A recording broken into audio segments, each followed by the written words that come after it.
love me. Tell me pretty lies, look me in the face. Tell me that you love me, even if it's fake. 'Cause I don't fucking care.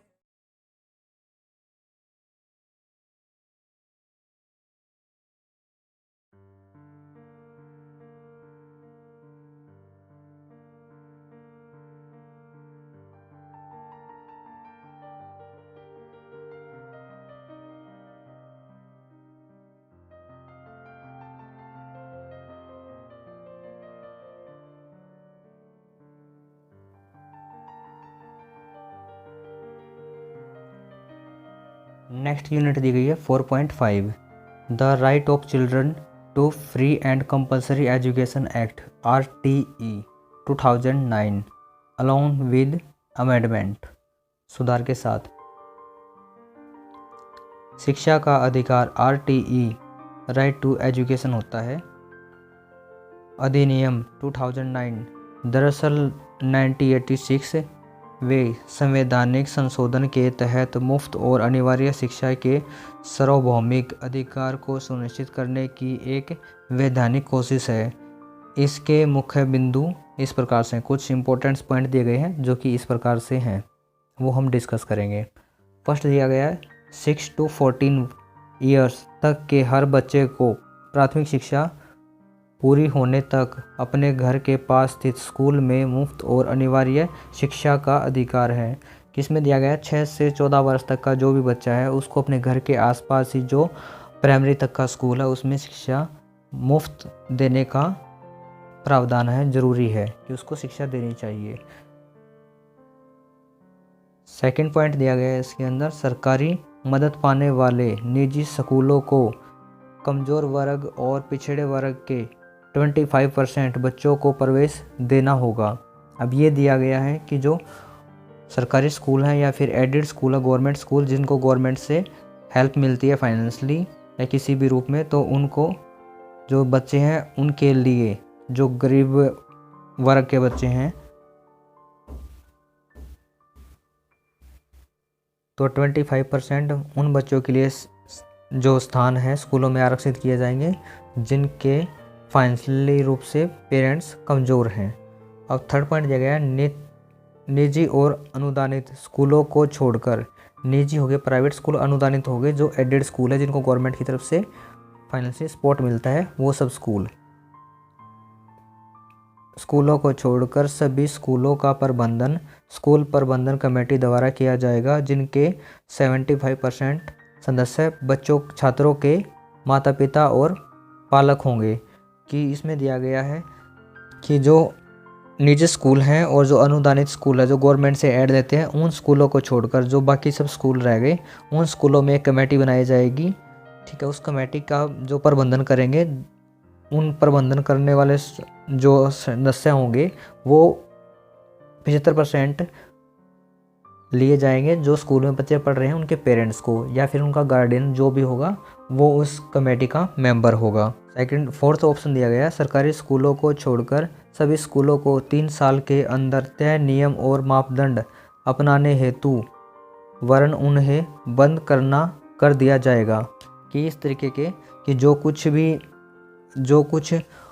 Government के rules हैं नियम्स हैं जैसे barrier free environment है, बच्चों के लिए उपयुक्त teachers हैं और भी इंफ्रास्ट्रक्चर है, सब कुछ फुलफ़िल नहीं होगा तो स्कूल को बंद कर दिया जाएगा। फरवरी 2010 में अंतिम तौर पर तैयार RTE आदर्श नियम राज्य सरकारों को शिक्षा का अधिकार अधिनियम लागू करने के लिए दिशा निर्देश का काम करता है।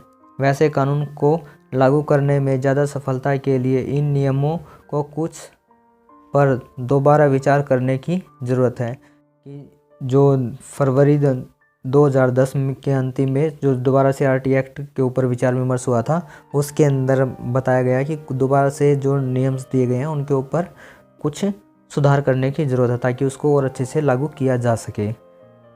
अब इसके अंदर फर्स्ट पॉइंट दे रखा है जो सुधार करने हैं उनमें से फर्स्ट पॉइंट इस प्रकार से है 25% आरक्षण लागू करना। आदर्श नियमों में इस बात को लेकर कोई स्पष्ट जानकारी नहीं है कि आखिर निजी स्कूलों में 25% आरक्षण को किस प्रकार लागू किया जाए। कि जो बच्चों को 25% आरक्षण देना है वो किस बेस पर देना है, उसके बारे में कोई भी नियम और रूल्स नहीं है। शिक्षा के अधिनियम को कारगर बनाने के लिए ज़रूरी है कि कुछ महत्वपूर्ण सवालों के जवाब अच्छी तरह से दिए जाएं। अब जो शिक्षा का एक्ट है उसके लिए जो नियम्स लागू किए गए हैं उसके अंदर बहुत सारे सवाल हैं जिनको अभी भी क्लियर नहीं किया गया है। इसमें फर्स्ट दे रखा है कमज़ोर और पिछड़े तबके की परिभाषा क्या है और इसकी पुष्टि किस तरह से होगी। उसमें बताया गया है जो कमज़ोर और पिछड़े समुदाय के बच्चे हैं उनको किस प्रकार से जांचा जाए, किस पैरामीटर पर उनकी गणना की जाए, सिलेक्शन किया जाए, उसके बारे में कोई विवरण नहीं है।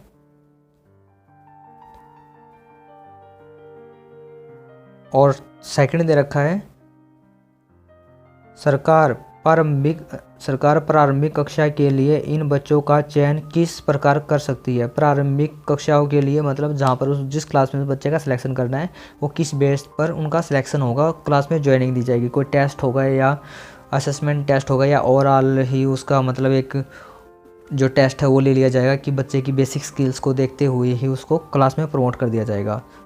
थर्ड ऑप्शन दे रखा है पड़ोस या पूरे गांव, कस्बा, शहर द्वारा स्कूल में प्रवेश के लिए लॉटरी निकाली जाएगी कि उसमें लकी ड्रॉ वगैरह या ऐसा कुछ होगा कि जिसके अंदर बच्चों का सिलेक्शन किया जाए। पॉइंट 4 पड़ोस के हर इलाके में आपूर्ति और मांग का संतुलन कैसे दिया जाए, इस प्रकार के बारे में कोई भी एक्सप्लेनेशन नहीं दिया गया है। फिफ्थ पॉइंट दिया गया है निजी स्कूलों को इस निःशुल्क शिक्षा पर होने वाले खर्च की भरपाई कैसे की जाएगी कि जिन स्कूलों में आरटीई के थ्रू जिन बच्चों का 25% रिजर्वेशन के थ्रू एडमिशन होगा उसके लिए जो स्कूल का जो लॉस होगा जो उसको किस प्रकार से गवर्नमेंट पे करेगी, उसके बारे में कुछ नहीं बताया गया। नेक्स्ट पॉइंट दिया गया है 6 सरकार पूरी प्रक्रिया पर कैसे निगरानी रखेगी। इसका जो भी प्रोसेस हो रहा है, सिलेक्शन प्रोसेस है, उसका मतलब बाद का स्कूल में बच्चे का प्रोसेस है, स्टडी प्लान करना है, सब कुछ उसका ओवरऑल ऑब्जर्वेशन किस प्रकार से किया जाएगा, इसके बारे में कोई भी एक्सप्लेनेशन नहीं दिया गया। तो इसलिए कहा गया है कि फरवरी 2010 के जो विचार हुए थे उसके बाद इस मुहिम पर भी दोबारा से विचार करने की ज़रूरत है ताकि बच्चों के लिए और भी अच्छे से प्लान तैयार किए जा सकें। यही सब आरटीई की मुख्य विशेषता है।